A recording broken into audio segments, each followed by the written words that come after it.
So the director of the Guardians of the Galaxy movies, James Gunn, came under fire recently when old tweets from years ago surfaced where he made some pretty creepy remarks, in my opinion.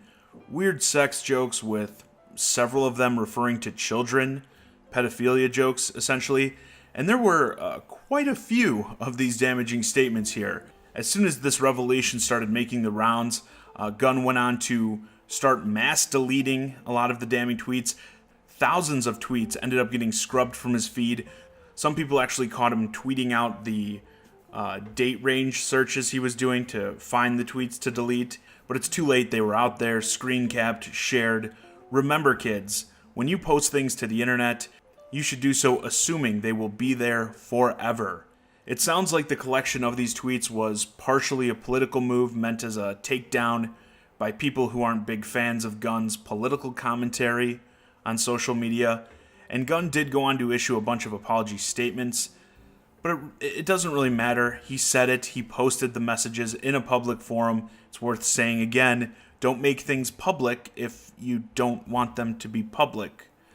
And some of these went a bit far, in my opinion, to even be considered just jokes. You know, I like it when little boys touch me in my silly place. Shh.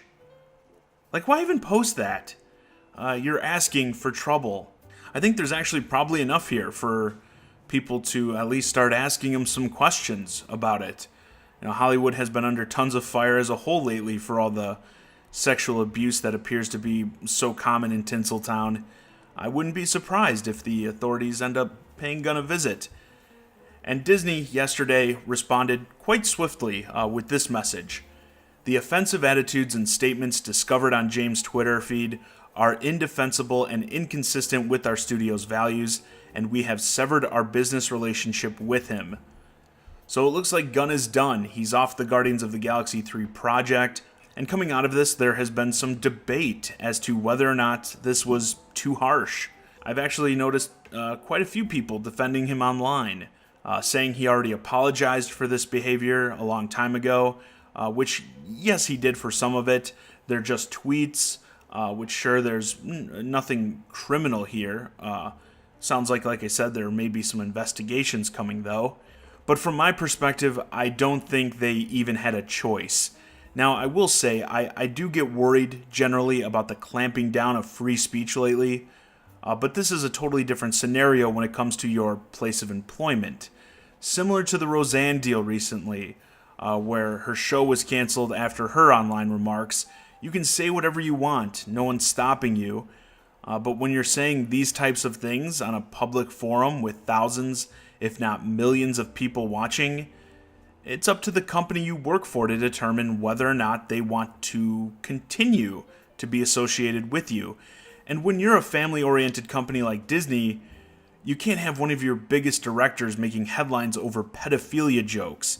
It doesn't matter how old they were, they're circulating now. If they did anything less, what sort of message does that send to parents who are spending all the money on your movies and merchandise? Like if you let them stay.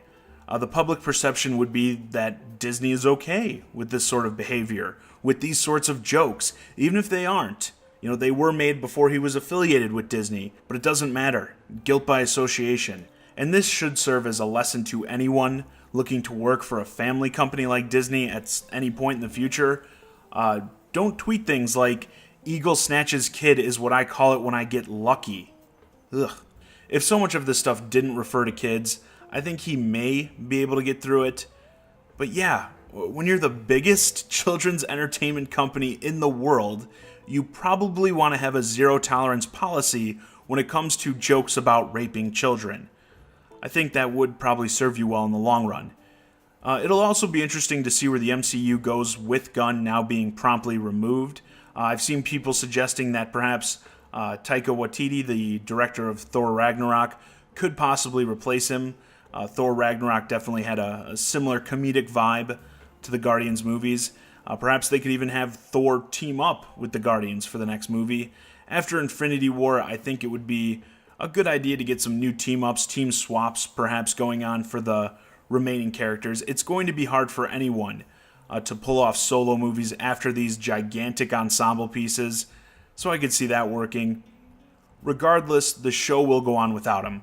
Hopefully in the future, Disney does a better job at checking through people's social media.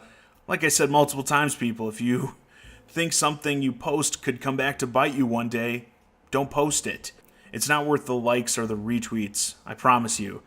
And I'm sure this has caused tons of other Disney employees to maybe take a minute and scroll through some of their social media history to see if they have anything that could result in them getting the same treatment. And going forward, anyone working for them should know this stuff is not okay. But let me know your thoughts on this news in the comments. Do you think instantly firing him was the right way to go? And what does this mean for the future of the MCU? Oh, baby, give me one more chance.